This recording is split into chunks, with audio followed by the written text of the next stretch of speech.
ugu dambeyn xal saacadu kulku ahayd 3 saac iyo bar waxaynu la ogolaaday isticmaalka Instagram-ka oo inaga xirnaa muddo 9 maalin ah haddaba 9 maalin waxay Turkidu u ahayd 9 maalin oo cadaab adduun ah maadaama uu Instagram-ku yahay application-ka ay ugu isticmaalka badan yihiin dhalinyarada Turkida barnaamijkeena maantana waxaynu ku lafagureynaa waa maxay sababta rasmiga ah ee dalka Turkiga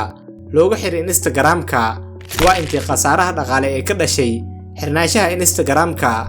maxayna dalka Turkiga iyo shirkadda Meta ku heshiiyeen waasakee abka la filayo in laga xiri doono dalka Turkiga si isagana miiska isla xisaabtanka loo geeyo si inta aan gudagelin faahfaahinta barnaamijkeena waxaan idinka wada codsanayaa dhammaantiin inaad like saartaan muuqaalkeenan mahadsanidin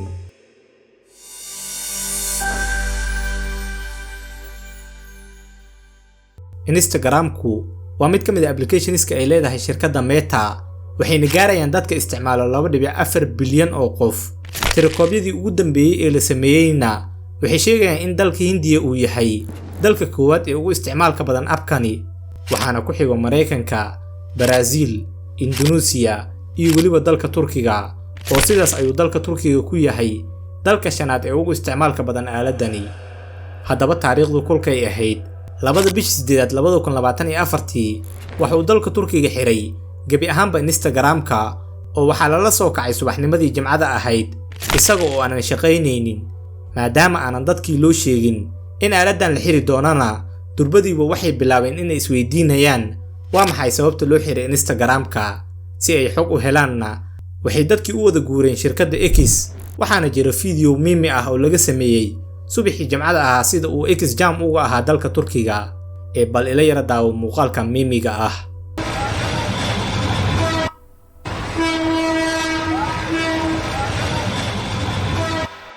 isla subaxdaasna waxa barta X ay ku daabacday BTK oo ah hay'adda maamusha kormeertan isgaarsiinta Turkiga in dambiye lagu haysto shirkadda Meta oo aanan dib loo furi doonin Instagram-ka ilaa ay saxiixdo ayna aqbasho go'aanada ay dawladda Turkiga u soo jeedinayso deedna shirkadda Meta oo saacado gudahood ku weysay wax ka badan 58 milyan oo qof ayaa durbadiiba tiri wax allaale iyo wixii inoo soo jeediyay waynu aqbalaynaa si waliba aan dib ugu furi karno Instagram-kana diyaar baynu u nahay deedna waxa wada fariista labadii dhinac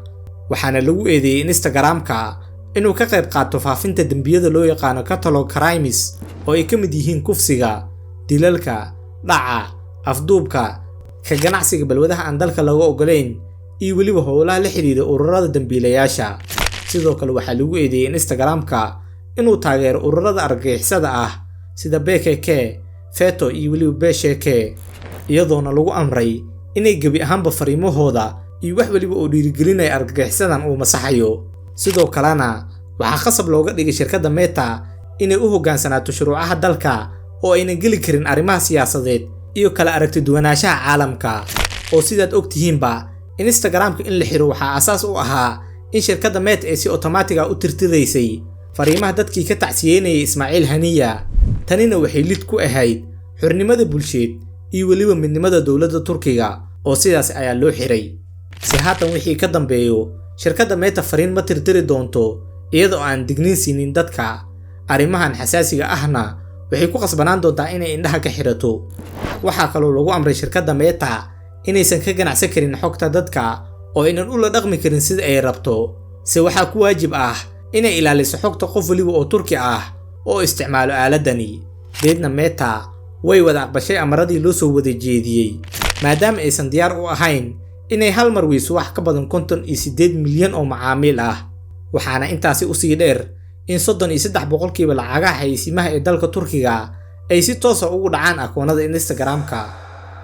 in la xiro Instagram-ka kaliya khasaaro uma ahayn shirkadda Meta ee sidoo kale waxa khasaarayay ganacsiyada online-ka ah ee dalka Turkiga si maalinle ahna xillilisaan waxay khasaareen lacag gaarayso 1.9 bilyan oo teelo oo u dhiganta dollar ahaan 57 milyan oo dollar muddadii usbuuca ahaydna waxay khasaareen ganacsiyada online-ka ee dalka Turkiga lacag dhan 393 milyan oo dollar tanina waxay muujinaysaa sida ay shirkadda Meta gaar ahaan Instagram-ku uu qayb weyn ugu yahay dhaqaalaha dalka Turkiga